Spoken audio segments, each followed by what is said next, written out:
Thank you for joining me again today. Today, we're going to talk about sports betting. And sports betting has grown increasingly popular in very recent times. I mean, I think people can remember a Super Bowl or two back where almost all the commercials were for sports betting apps or betting in some way, shape, or form on sports. And this is something that you're quite interested in. And I just wanted to pick your brain about it and see what your opinion is and what I can learn about it, because it's something that is increasingly interesting to especially young men in online. Yeah, no, thank you. I think it's a fascinating topic. We outright say gambling as a taboo and try to shut it down, and now even the worm is out of the can, I guess is the right way to put it. So let's talk about where we are as a country in terms of sports betting, the legalization of it, which happened in 2018 when the US Supreme Court allowed states to legalize sports gambling. I try to refrain as a mathematician, as an economist, try to refrain from s- like equating gambling and sports betting as the same thing, which will be a side topic I'll constantly address during the podcast as well. So why was betting legalized? It was because states wanted to bring in extra revenue to finance projects that serve public goods like fixing roads or improving education. And people were betting illegally anyways. So the thinking goes, why not bring it out of the shadows to generate tax dollars? And what we have seen is that Americans love to bet. Last year, Americans betted 120 billion, that's billion with a B, on legal sports betting, which was a 28% increase from 2022. I let our audience divide it by the total population or total households to determine how much that equates to per household. Not that every household is doing it. You can leave out states like California and Texas where it's still illegal, big states, and then divide it by the population of rest of the country, and it's quite staggering, right? And in fact, all the US major sports leagues have now partnered with betting platforms. And in fact, ESPN, a household name, has a 10-year deal with a casino operator to license its widely known brand. So that's just where we are. 38 states have legalized it. So we have 6 years worth of data to analyze what is sports betting doing to the financial health of people where it is legal. The findings in a study done by University of California Los Angeles Anderson School of Management, they published a paper, and that finding showed that bankruptcies were up 28% in states where it's legal, and Hmm. 8% increase in debt that was sent to collection. So Okay. clearly, there's not the right measures or risk metrics or risk measures put in place to protect the people and potentially protect some of the most vulnerable in the society. Hmm. If we look at like lottery numbers from which we have much longer data for, we can draw some parallels, but generally it's always the most vulnerable of the society that are affected when something like this gets legalized. Hmm. Yeah, those are surprising numbers. I wasn't aware of them. I've been increasingly aware of talk about the negative externalities of gambling legalization, sports betting legalization, especially from the fact or the perspective that it's app based. Hmm. So it's right on your phone. There's a lot of push notifications that you hear about, like in the game. So somebody had bet in the game, they're watching the game, but then they're looking at the sports app relative to tracking their bet. And then in the middle of the game, they're like, would you also like to bet on this? And Hmm. that kind of draws people in and gets them hooked. Yeah, yeah. So you're right. And let's then right away get into the mechanics of how it all works out, right? Yes. So these apps are basically facilitators, they're market makers, right? Let's talk about a highly visible game like a Super Bowl where team A is playing team B. I think team A is going to win and you think team B is going to win, and let's, for the ease or sake of argument, let's say it's a toss up. It's a very equal game, no one is a big overdog underdog. Hmm. In the offline market, if I knew you were a team B fan and I knew I was a team A fan and we were friends, we would call each other up or like text and say, hey, like, do you want to bet, and set up our own market where we would say like $100, and we'll use 100 for the sake of the argument throughout this podcast, like just so ease of numbers or thinking. Hmm. I would say let's wager 100. Team A wins, I win 100, you lose 100. There's no money lost to middlemen or anyone else, Right. right? That's the simple example. However, when you introduce a betting app or a facilitator in between and you're doing it essentially with anonymous people on the other end, there is obviously a commission aspect of it, which is called the vig or the juice. So in this same situation now, instead of betting 100 with you to win 100, the person bets $110, which is called the spread. So its spread in this case would be minus 110. Mm-hmm. So both people are betting 110 each to win 100. So of course that means the app in the interim is getting $220. And when one party wins, it returns $100 of winning and the original amount to that party. So one of us will get 210 back. But of course, the Mm-hmm. app had raised 220. That means Mm-hmm. $10 the app gets to keep, right? Yep. Of a bet of 220. So you can do the math there and see that the app gets to keep somewhere like a percentage of that. Now there's a lot of promos and everything, so the hold or what the app gets to keep really is less than 10% in general. So that's why, even though the industry, like as a whole, like Americans bet 120 billion, right, the apps would have kept less than 10% of that, and hence the tax paid would be on the amount that the they actually keep. So that's why sports betting hasn't so far turned out to be a big windfall for states as expected. And in fact, some states let apps exclude the cost of free bets or bonuses, which was like a big draw of why a lot of people joined these apps, which leaves tens of millions of dollars of potential taxes on the table, right? And I know you were going to address it later anyway, so let me address of how I got into it or like why I got into it. By background, I'm a math and economics guy, and like these crazy customer acquisition costs for the apps are a boon. Just like why did I get into Uber? Why did I get into Lyft? Because when they started, they gave me $50 worth of free rides, kind of thing, which helped me get from place A to B, right? So post 2018 and then like COVID happened, a lot of people had a little extra time on their hand, not much other things to do, so they were indoors, and yeah, a lot of games were not happening, but some maybe were happening, and that is when a lot of people got into it because they were getting crazy sign up bonuses. Essentially, if you hedged across multiple apps, you could essentially walk out with free cash even if you had the self control to then not go back into it. If we look at the financial statements of some of these companies, we see that they actually haven't turned a profit yet for in the most cases because the customer acquisition case and competition was rife. In fact, some players have dropped out of the market now, and the market now essentially is controlled by a handful of few players and then bunch of smaller players that barely have any market share, right? Like if we look at US market share, FanDuel, which is the biggest app in the country with 42% market share, and then DraftKings, public company that has 32% market share. So together the two players have almost 74% market share. Mm-hmm. BetMGM has 6%, Caesars has 5%, ESPN Bet has 2.8%. So you see how it really dovetails after that, and then like there's Yep. a bunch of other players, and it's a scale business, right? Because the marketing and other costs are same no matter your size. And in fact, apps don't want to be in the risk taking business. In an ideal case, they just want to make that 10% hold or so, and not take any risk. And for that to happen, you need large liquid market where there's a lot of betting happening on both ways, two-way betting, right? Mm-hmm. Say for example, Ohio State is playing Michigan, and like if for example sports betting was illegal in Michigan, then the apps would be potentially exposing themselves because a bunch of Ohio people would be betting Ohio State, making the line that much unattractive and all that.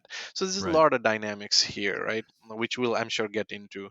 But quickly, while we wrap up on the tax receipt side of things, like New York is the state that gets the biggest chunk of these, 912 million in tax receipts. Pennsylvania, Indiana, Illinois, Ohio follow after that. And where does this money go? This money goes to all kinds of different states have plowed this tax receipts into all kinds of different things. Some for youth sports, and some all the way going to treating firemen with cancers. Like it's really state by state dependent. But the gist of it is like the tax receipts haven't been as high as maybe people had expected to. They never are. Well, okay. We have a little bit of your background in terms of how you got into it. Your background is quantitative, econ. I've always come to it just from essentially when you're reading intellectual material that gets put out into spaces where intellectually curious people are, there's increasingly been this quantitative, statistical type thinking mindset that gets infused into the space. And this has been like over the 21st century. You see the same trend in sports itself. You have the money balling of all sports, where people eventually started figuring out that the strategies that they were using in games weren't the most efficient strategies. And they were able to start figuring this out by taking a closer look at the statistics that they had available to them, or that they started collecting new statistics on the game and could see these patterns in the data. And so this happened in politics. This happens in a lot of other new spaces over the past, 2 decades, 3 decades or so. One of the big figures in this space is Nate Silver, and he's a pioneer. He started in sports statistics and poker, but then also migrated over to modeling election outcomes. And he rose to fame on the back of predicting the election outcome in 2008, I believe. And he's still essentially the top election forecaster, or one of the top election forecasters in the game. He's on the same platform as us at Substack. And so it's really interesting how much these worlds have converged to me. It seems like we're getting to a place where we're recognizing that many of the decisions that we make in life have uncertainty. And anytime that you're making a decision under uncertainty, you're essentially placing a bet. And so the moral associations that were attached to something like sports betting, or betting in a casino, or playing a game like poker or blackjack, I think those have receded a bit, because everyone's recognizing that a lot of economic activity, a lot of even activity in our personal lives, involves essentially placing bets. Now, it boils down to what are the expected upside or the expected downside. What are the risks involved in these bets, and are the risks socially valuable, or is it just all downside? And figuring that out may require some paternalism on the part of policymakers or and whatnot. And I'm not sure what the right decision is. I think I lean a little bit more on let people make the choices they want to make. But I do agree that there are some people who may not necessarily be equipped to make the best choices. So what can be done in the meantime is Yeah. education.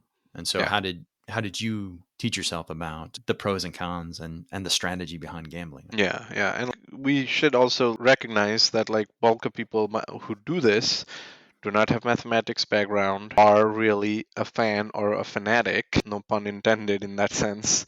I guess pun is intended, because Fanatics is an app, also another betting app. So like, There you go.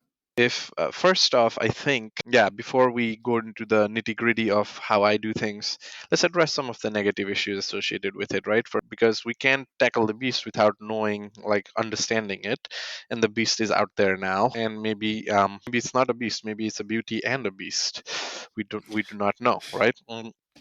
So first number one issue is preserving the sanctity of the sports itself, right? Because a lot of people, a lot of fans are concerned or worried that this will lead to causal changes in how people play, or like even match fixing, which is a big issue and has been in other countries, and even in the US, an NBA player was found to have done that. So that needs to be aware, right? Because the plethora of bets you can make in markets that are not very deep, where like, let's take tennis for example. Let's say a 900th ranked player is playing 1000 1200th ranked player.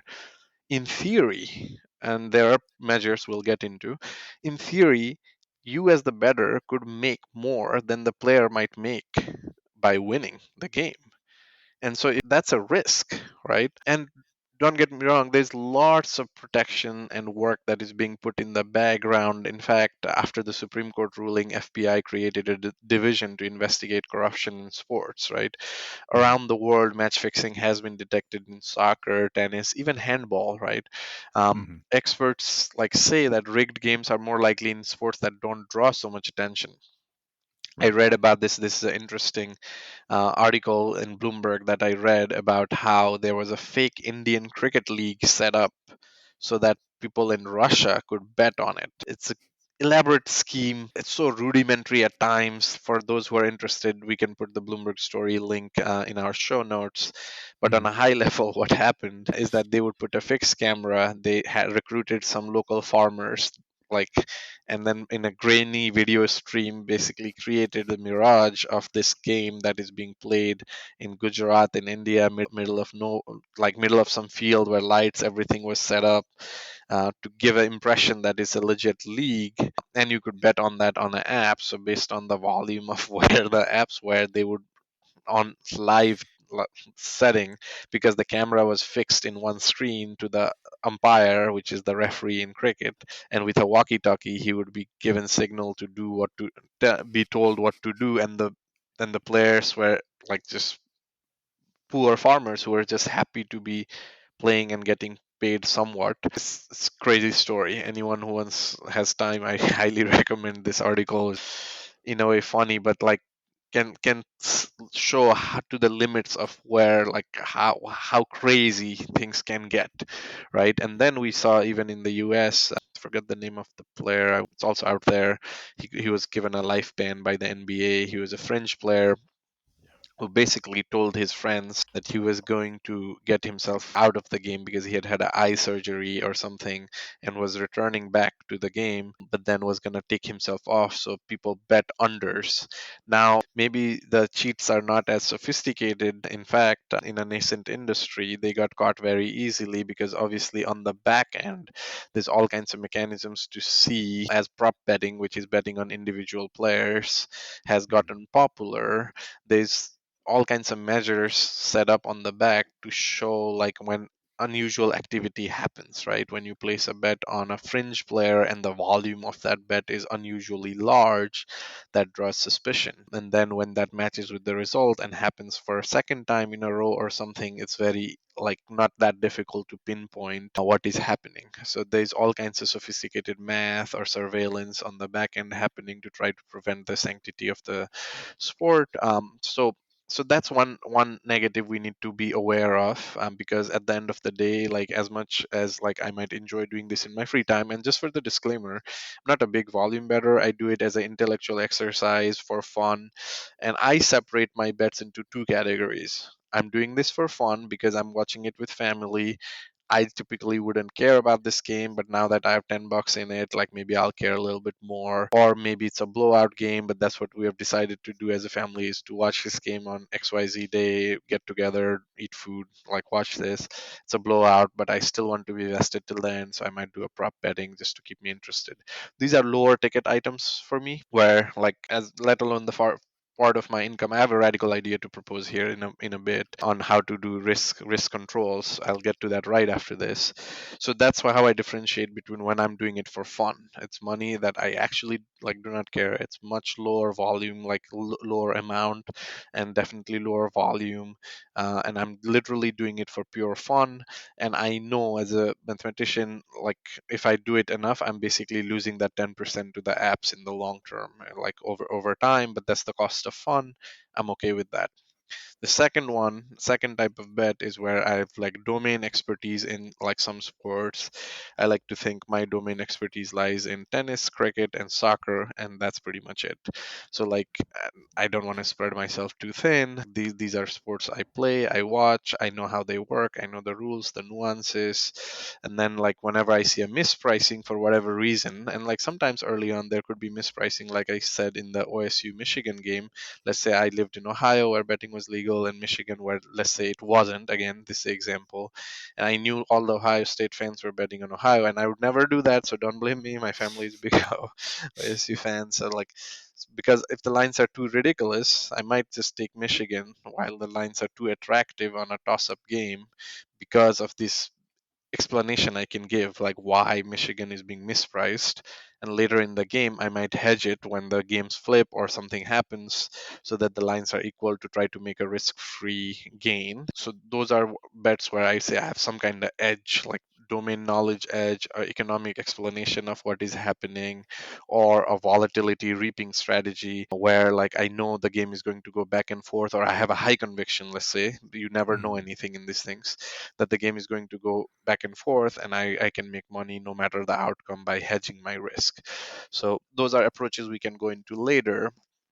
But another negative I do want to address is we have data from other countries, right? Britain's sport betting market is much more mature, and it offers a glimpse into potential downside of legalized sports betting in the US, what could happen. So the UK has allowed the industry to mostly regulate itself and has seen a surge in gambling addiction and even suicides linked to gambling, right? In so many ways, I equate gambling, or like I hate to personally use the word gambling because it of course inherently is like in a way bad or has negative connotation, and without education, but like let's say betting, um, is that in so many ways I equate it akin to investing in a short term. But of course there are many differences. So like again, like many differences but in some similarities. Hmm. One difference is that it's a zero sum game in the long run, right? Whereas investing is not. Like someone who bought Amazon stock at 100 and sold it at 200 still won, and someone who bought it at 200 and down the road sold it at 500 still won because real value was being created, the time horizon was longer, um, and yada yada, and it's beneficial for society. Capital went to whoever needed like good projects, all those kind of things. The difference here is that it's really purely a zero sum game in a short term nature of it, right? If you are winning, that money came out of someone's pocket, right? And then besides the 10% fig or juice that the apps might take and pay taxes on, like it's really can be a mechanism for wealth transfer from like, I don't want to say outright smarts to non-smarts and all that, but at the end of the day, it's a could be a wealth transfer mechanism, and that would be bad for the like most vulnerable of the society. One idea I propose, like I've not read it anywhere, so I think it's my idea, is when people sign up, they're giving their social security details anyways and all that. So there could be a way in which, again, this is early nascent idea, people may like it, may not like it. Let's say the apps have to be aware of like a person's income threshold, and that is where the red flag might be, is like, oh, giving more data to companies who are exploiting us kind of thing. And maybe there's a third party nonprofit, and there are a lot of third parties involved in this space, by the way, that Hmm. collectively help out the industry by monitoring these, again, the match fixing cases and all that, because they need to see everywhere, not just one app, right? Right. So so there are bodies that do that already. So let's say we know what a bettor's household income is, or a income is. Let's say it's 100,000, again for simplicity of example. So my idea would be to say a maximum drawdown limit that we agree upon of 5% of someone's income. So Hmm. someone who makes 100K at any point aggregate, if they lose more than 5,000 in all the apps that they are in combined, they're done for the year. So that way no one loses more than 5% of their income. Hmm. Now of course we To can control the downside, in other words. correct control the downside. Maybe we can be more sophisticated and say no, it's 2,500 every 6 months. If at any point you hit that amount of loss cumulative, you are out. For you have to wait it out, so you have more time to reassess and like revisit the situation. Of course, I'm talking net loss. So if you win, like and win momentarily, lose this and that, you're fine. And that way, like it controls people's like emotions in the moment and being this. Because industry is doing all kinds of live bets, quick bets, this and that. One wrong press of the button, and you might be wagering more than you think. And there are some mechanisms within the apps, I guess you could set up where it never lets you do XYZ kind of thing, Hmm. above a certain amount. But I don't know what percentage of people actually set that up, right? The best Right. risk control would be to like not let people cumulatively upload or add as much more money than the max drawdown threshold, and then they play with that, and then they again up it next time or next time frame, right? So that would Right. be my like idea. Yeah. No, I think it's interesting. I want to jump in just to mention that they already control the upside for a lot of bettors, right? They're already controlling the smart money. Yeah, You'll hear players that have very sophisticated betting strategies who yeah, can bet a lot of money and have potential expected yeah, positive expected value on their bets.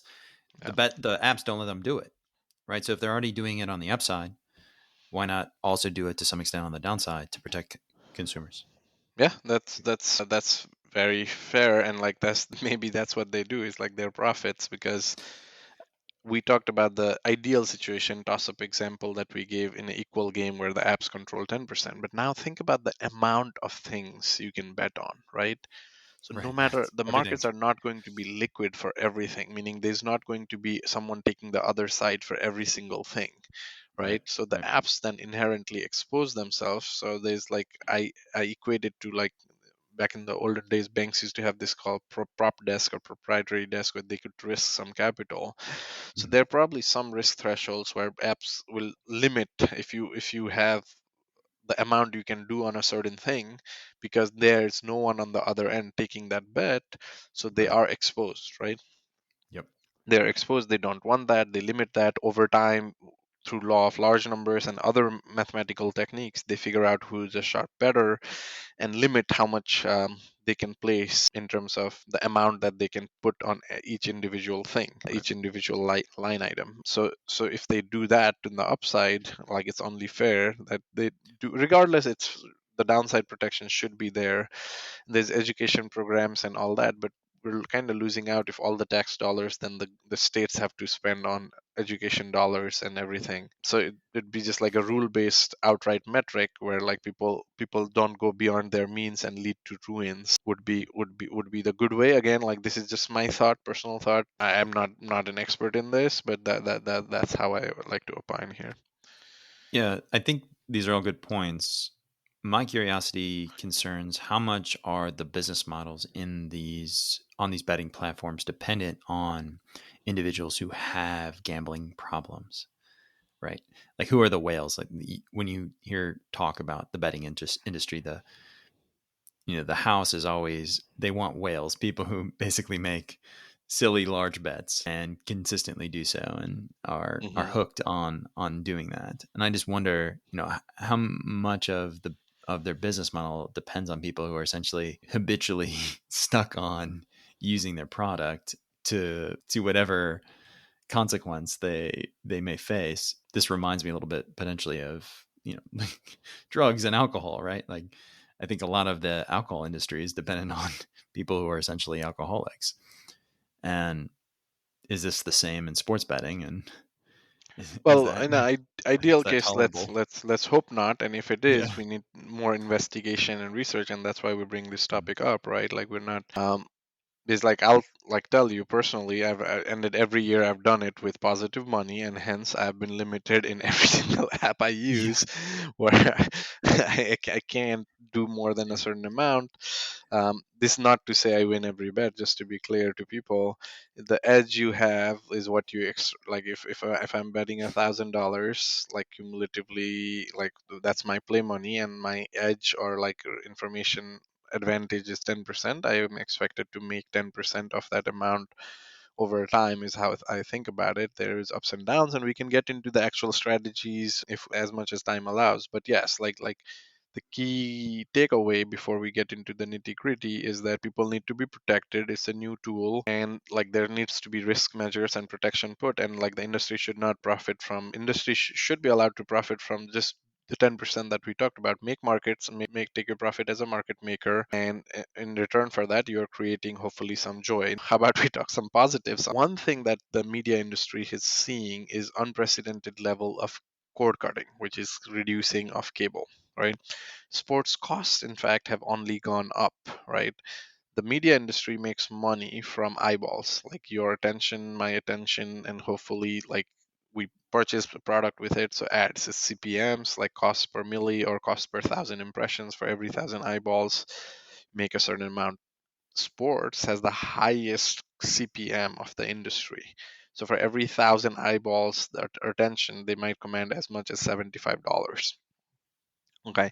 So because TV or media people want this, they are willing to pay high for sports rights. back in the day when pretty much bulk of people had cable, the non-sports watchers used to subsidize the sports watchers, making like it cheaper, let's say, relatively in terms of cable costs. So what we have seen in the industry is that as more people cut costs of cable and the costs don't come down, the same costs have to be spread over fewer people. So in fact, the cost increases. So your customer is declining, but you're actually increasing the rates of packages and all that, which leads to further cutting of cable. And obviously, streaming and being able to watch Thursday Night Football on, say, Amazon Prime, and some like a bulk of games over the air, some on YouTube, doesn't help the industry as well. So the purists are like worried, the true sports fan who maybe do not, and I'm not saying those who bet are not true sports fan necessarily. What this does is brings more revenue to the industry through licensing, branding, and all kinds of things. Improves potentially fan engagement because you're 20 times more likely to watch a game you have a bet on, and that way it might help again reduce the total cost of like cable or TV packages, help offset some of the force like upticks so that it makes the actual sports more viable or attainable Yeah. to a larger number of people. Yeah. I mean, I've always thought about it as I've observed the cord cutting trend in my own like milieu, and you read about it in the news, of course, as well, is that the one thing that keeps viewers or can bring viewers is sports, though. So Sports it's and like live TV or local news is other, how they yeah, say it, but sports being bulk of it and the most expensive part of the package for the providers. The rights are very expensive, and now they're having to compete with bigger companies like Amazon, and like who knows, right. down the road Netflix might get interested in it. Apple is already doing MLB and could Yep. get interested. So like these media companies are under pressure, like their streaming platforms, because consumer, think about it, as a consumer you've gotten a lot of value, right? Back in the day you Tons. might pay like a chunk $80 plus for cable and then have to do add on stream. Now you can do streaming on and off. You can get streaming through, if you have T-Mobile, maybe you get free Apple, free Netflix with ads and all that. So like consumer as a whole has come out the winner in terms of like media watching, and the availability of things to watch, lower ads, or fewer ads. And so who's paying? Someone's always paying, and that in that case the media companies have been under pressure. um, and like they need to come up with some creative ways to offset some of these costs, because otherwise it's not sustainable the way at which sports rights are continuously going up, the cost of it. Player salaries have been going up, and Yep. ultimately who's paying for that? So any alternative revenue source could help offset the other aspects of it, but further research needs to be done. We need more data on that front too. So that's one thing. Second thing, on the positives, could be that prop betting might allow familiarity and in, like for the fringe sports athletes that no one necessarily knew or cared about. But that comes with the downside that like I know a lot of people's social media or Instagram or something would be flooded with upset betters on either end, when the Right. athlete just wants to focus again on the game. So it's like we're not taking a stance here. We're just saying like the beast is out there now. We have legalized it Yeah. for better or worse. We need to understand all aspects of it and protect those who might be vulnerable to it, while maybe trying to make the best out of it and adding some beauty to the beast. Yeah. Pandora's box is open on the sports betting front. It's very interesting. I wonder if you've heard anything related to individual players being harassed from people taking bets on them. That's like something I've never heard about. You hear a lot about basically social media harassment of various figures, various media figures, or just regular people online who said something out of the box. But I haven't heard anything from a news perspective on say like small level athletes who are getting harassed by Oh no, gamblers. they are, Yeah, especially like college, when prop betting was yeah, allowed in college. college, and the Yeah, lines, and like I forget, I might be butchering this, but like there was a Purdue game where a fringe player, they were winning by 27 plus points, 25 plus points. He gets put in as a sub last minute. He takes a three, which he say didn't necessarily have to take, makes it. Of course, everyone's happy. Why wouldn't they be? But the line yeah. was at 27, so the Purdue ended up winning with 28 points instead, something like that, and then the players Mm, gets harassed, right? That's just okay. like if you're like that's again like I think the solution to a lot of this could be like the risk measures, right? Like if people are betting the house or something on that, and then losing that just can't happen, right? That shouldn't Right. happen, can't happen.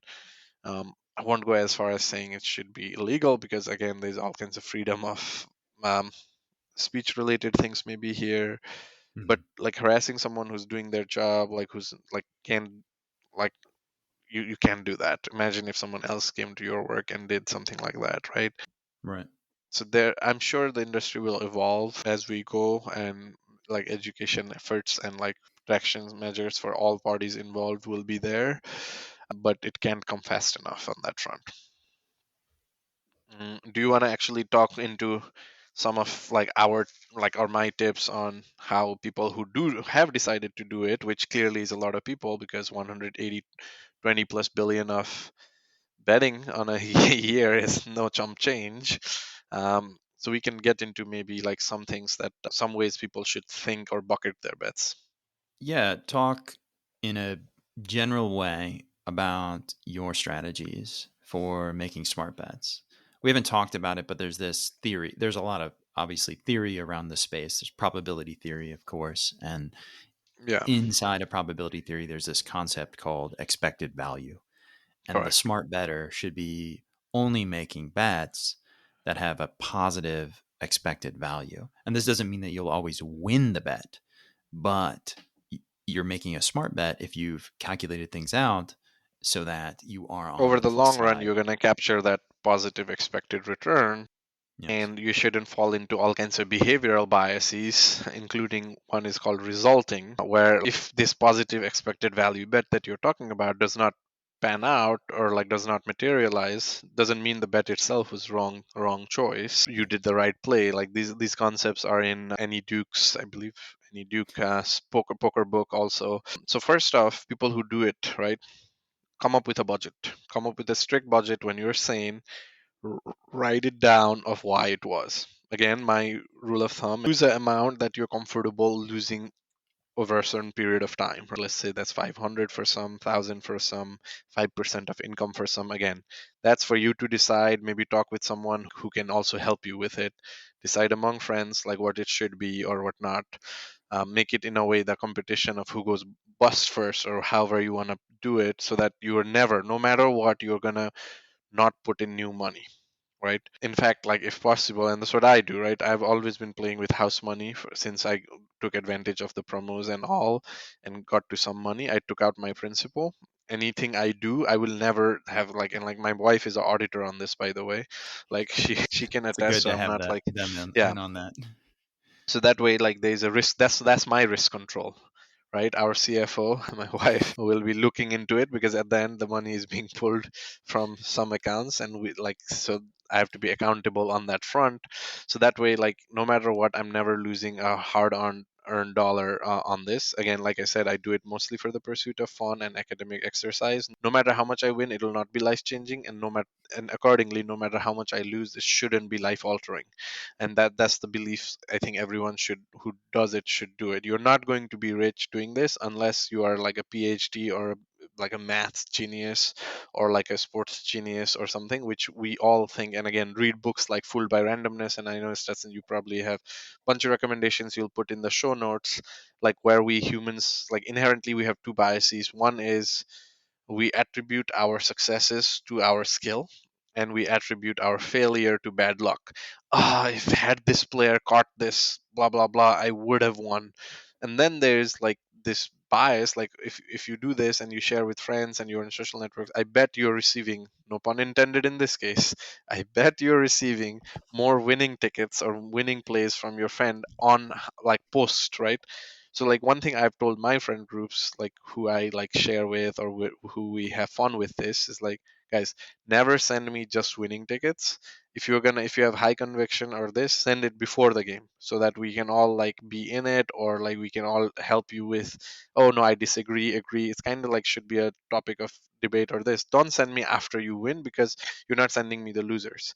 And like we do that. I've been like a I have myself have done that in the past, and like now I've like strictly like I have like a rule where like we're only going to send it before and not after. Okay, so do that, do those, so that you're intellectually honest with yourself. Take the time to do that. One beautiful advantage you have is like if you're looking at a stock, no matter where you're looking at it, whether you're looking at it Charles Schwab or any Robinhood or this, the price is same. That is not the case when it comes to betting money line on some NFL team, because you get gonna get different prices, right? So shop around and find the best price. Like put the pressure on the apps so that like you're only betting where the line or the spread is most attractive, all that. So now you have done two things. You're gonna shop for rates. You've set up with a risk amount, and then like there's different types of bet sizes. Like how to size the bets is another topic. So there's multiple ways of sizing it. One is called fixed wager, where you bet the same amount no matter what. The dumb way is called max bet, where you're betting the full amount, full budget every single time. As you can see, how you're going to get that wrong. In finance, there's a famous, like, fun quote I like saying, 100% of gains are wiped by 50% of loss. So, like, if you do max bet every time, of course, you're going to go bust within day four, because, of course, unless you get every single thing right, you're going to literally go to zero. Don't do that. Another fallacy people fall into, and I'll let them do their own research, is called martingale's strategy. And this is where you double the bet. Like, people think, oh, let me start with $10. Actually, I take that back. Martingale's is doubling your bet after each loss, which is still, like, mathematically has been proven like not to be the best strategy, right? And something that people fall into is chasing their losses. Or another thing is like, oh, let me start betting $10. If I lose, I'm going to bet 20 to win more, and do that x amount of time. And I tell you, like, I'll let people do the research. I won't preach this is like of why that could be wrong. If it was that easy, why not just go to Vegas and do the same thing every single time? Lose and you double, and what, you'll never lose, right? It's like, and it's a fun puzzle for people to, like, if you don't know the answer to this, like, do your own research. Like, that way you'll be more honest with you. So the best way I have found, and like this, like, always up for challenges. Anything say in this podcast obviously is my view, not always fully informed necessarily. It's a discussion. We almost thought about naming the podcast more questions than answers, because we are not necessarily experts in answers to everything, as you can imagine, the range of topics we cover here. Last thing I'll say, Stetson, is that there's this thing called Kelly criterion. Yes, So if you yes. if you Tell do them. the mathematical derivation and all that, the best idea is to bet 10% of your bankroll, right? So let's say you have $100, you bet every bet to bet. You've decided your budget is 100, then 10%, $10 is what your like bet would be for this time. Bet 10% again, so you win. Let's say you win it and you're now at 110 or whatever, then it's 10%, so it increases. What that does is, like, when you're on the downside, your bets are reduced as well, so you're never really bust on that sense. Like, you have to lose a lot in a row to go bust as well. Again, like, you can look at it, it's called proportional betting or Kelly criterion, or things you can, like, look up if you want to. But rule of thumb for most people, I think, would be applicable, is once you've decided this is your budget, like, and you shop around, like, okay, I'm only betting 10% of whatever my cumulative bankroll across multiple apps is. Do this, write it down, and then come back, comment to us on, like, what changes, like, if you have applied any of the things we said, like how it has improved or maybe not your outcomes. But be intellectually honest with like, with yourself, guys. Write it down, what you thought would happen when it didn't happen. Be honest. Yeah, and on the Kelly criterion, some people think that's an especially aggressive strategy too. Actually, even though it doesn't necessarily sound like especially aggressive in your description. But also, I guess my question here is, how does, I haven't done a lot of this gambling. I'm a pretty risk averse person in general, but how does one keep themselves from going on tilt? Is basically what you're describing when you're saying chasing one's losses. How do you keep yourself from getting emotionally mixed up in the outcomes of your bets? Yeah, easier said than done, but the idea again goes back to classifying um, the bets into two categories. The fun category, which you shouldn't matter. You shouldn't be betting long enough. You should just be betting enough to qualify for the promo. A lot of people fall, and we haven't talked about parlays and why they are mathematically inefficient. You should Yep. only bet a parlay if you have a promo, 30% plus promo. Again, these are things we can't cover in 1 hour podcast or like so, but like these are pointers for people to go look, right? What are the advantages? Why do I like this? Like, right? So it's like, Yeah. there's no institutional money here, right? So there's no one's fully employed, like, doing this at the big hedge funds of the world or anywhere, Right. if the gates would be open, I would quit the day that happens, because my edge or anything I have was gone. Like Right. already, like we're competing in a way to make up for that vig or the juice. Now we would have this sophisticated like PhDs and all that, like using all kinds of tool. There's no Right. computerization today, right?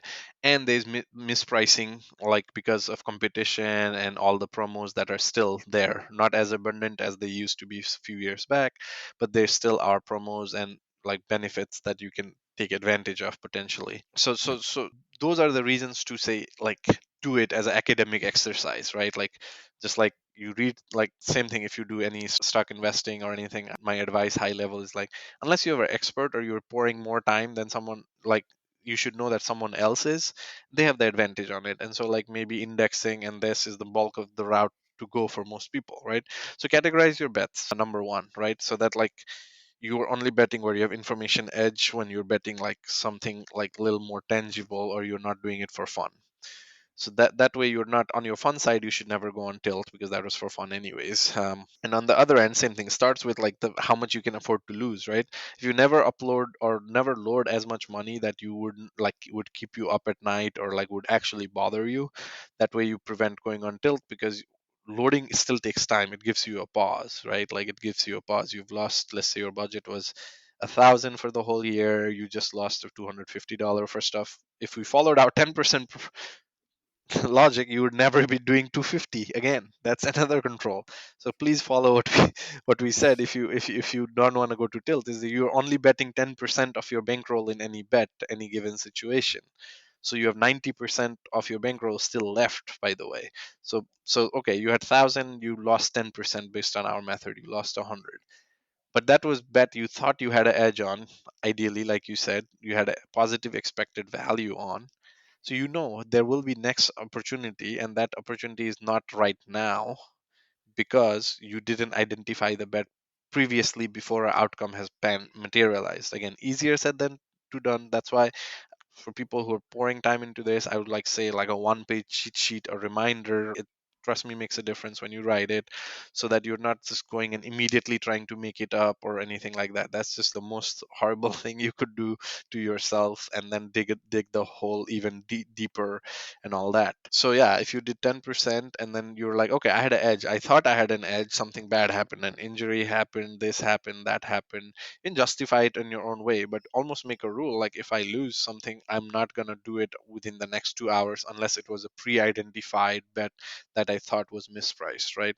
So if you do it in a writing way, you keep a journal, maybe an Excel sheet, something, you track this, like you keep a note, this is how much, how I thought it. So you like a green red coding, whatever works for you. So that way, like you're never chasing, or like at least you have a control in terms of, okay, I just lost this, you know what, can't win it all, you need to know that. And so like that way you prevent. But like obviously it's a big topic, because it's much easier said than implemented for most people.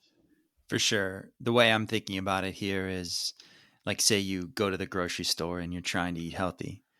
Just don't buy the sweet junk food. Don't buy the salty junk food and put it in your home. And that way you'll never eat it. Right. So you're basically, in the gambling perspective, don't put yourself ever in a position where you're tempted to get too emotionally involved in the ups and downs Yeah. of gambling. Yeah. And it is really interesting that you mention that your perspective on things is that there is still room for professionalization, a lot more professionalization in the sports betting market. Because my perspective was that there was already a good amount of professionalization, and that the potential edge for someone who's a hobbyist is already pretty small. But it's interesting you're saying that, at least relative to something like the stock market, there is more inefficiencies that can be exploited I'm not in your even view. necessarily saying more, because even the stock market, there's so many stocks, it's a global market, right? Like there's all kinds Yeah. of, like there's corners of the market where institutions wouldn't be involved in, like companies with say less than $1 billion enterprise value, companies like that. If for someone to move a needle, they would have to be invested so big that they would actually end up owning the company, or 15% plus or so. So there are Mhm. pockets everywhere, right? Like Sure. that's where I like go to the, if you're going to edge, you have to really understand what's my edge. Let's do a theoretical exercise. You don't even have to put money first, right? You can write it down, do an academic exercise. Like imagine you betted and did that before you start, like saying, okay, I think I'm an expert on this team, like this league or this. You know what, Mhm. before you start putting real money to work, why don't you do, because there's so much opportunities, you're not missing out on much or at all. Do 2 days worth of exercise or 2 weeks worth of exercise when that team is playing.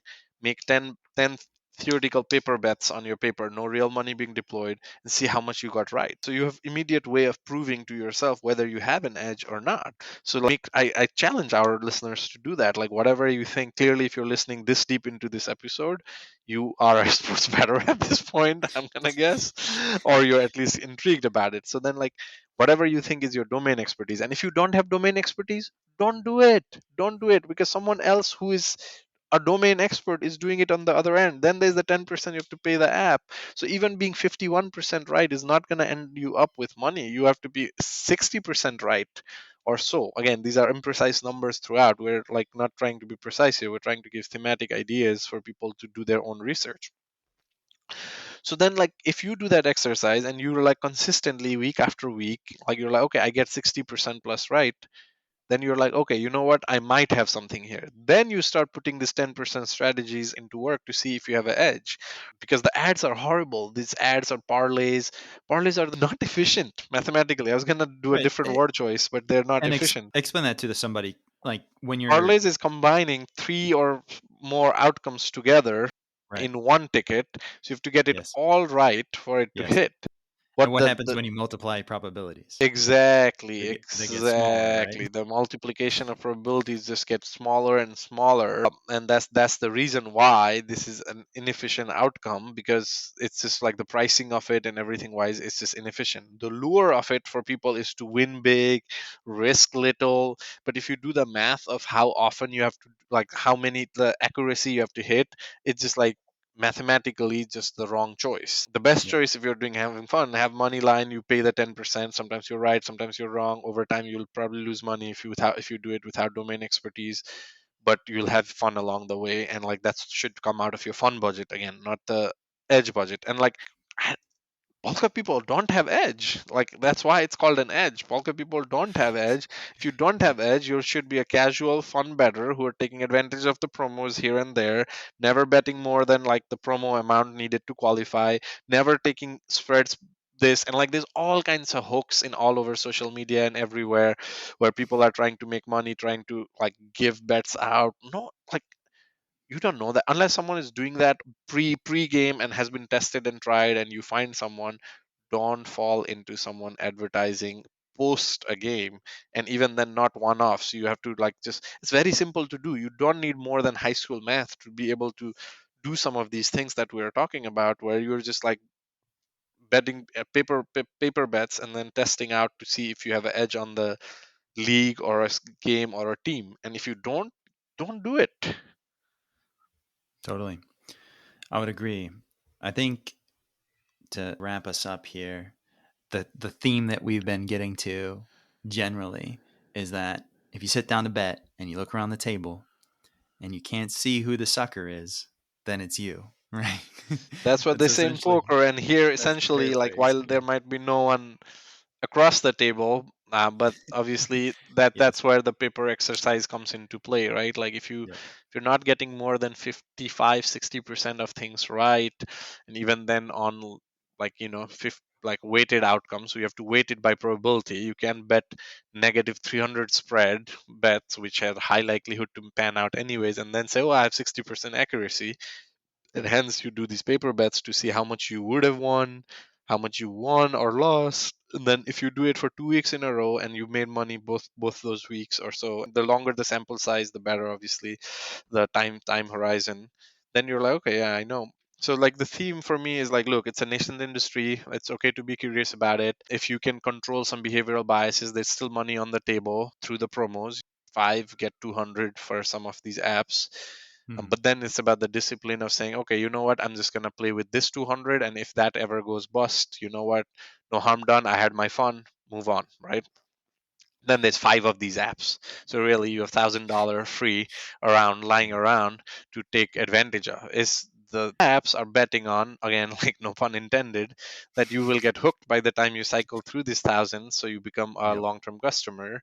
And by that time, that's your playtime. If you run out of that, you did not have edge. You're gonna constantly churn out money. So that's what one needs to understand. And then, like, some of the mathematical things we talked about, people should look at or read up upon on their own, is proportional betting or the Kelly criterion, so that no bet is more than 10% of what your bettable amount is. And then the risk measure controls, which don't wait for a government or someone else to impose that on you. Impose that on yourself. Trust me, in the long run, that's beneficial to the bulk of the listeners here. Don't set up a limit, discuss with your spouse, discuss with your family members. Hey, like, I'm curious about this, like, I want to get into this, how should I go about it? And like, come up with an amount that if that amount goes to zero, it doesn't change lives for you, because it's highly unlikely it'll change. And I know in media and all, you see selection bias, that's in everything, where you see someone hit big and become like XYZ or win big, but for every winner there's thousands of untold losers. And it's all a game of probability. Yeah, I think those are all good points. The one benefit that we didn't mention yet that I think is perhaps a major upside of the pervasiveness of this sports betting availability is that if you do it smartly, if you keep to your budget, it could give you an opportunity to experiment and learn a lot about probability theory, about managing risk.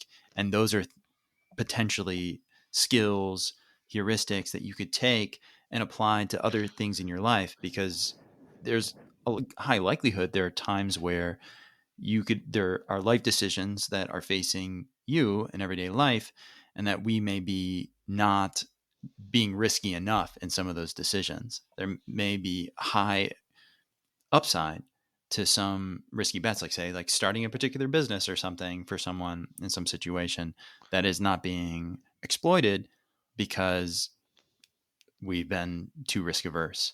And I think in America broadly today, we've gotten a lot more risk averse than, say, even in the recent past. And that may put a cap on some of the things that we can achieve or some of the innovations that we could reach. And Maybe true, but like I'll challenge in that sense that, like, again, we can't like, you have a PhD, you are into these things, it's different versus how many people who are doing it are actually going to learn those heuristics we're talking about, right? So the yes, first right. step is to really prevent them from like destroying themselves along the process. And hopefully, yes, like what you said sounds fantastic on a theoretical perspective. Yeah. Practically, like, would need more, like, I would be curious, in fact, like how many people are actually doing that. We are advocating for it for sure, but Mhm. we'll see. So yeah, Agreed. on that Yeah, note, you I have to be guess. smart about Yeah, the risk. Yeah, but with that, thank you for this conversation. We learned a lot about sports betting. And the show notes will include a lot of the things we talked about that will give more details, including a glossary of betting terms. We didn't actually use too many of those in our conversation today, but there's a lot of funny betting terms that maybe people will just be interested to become familiar with if they're not already. So thank you, Manjul, and we'll talk again soon. thank you.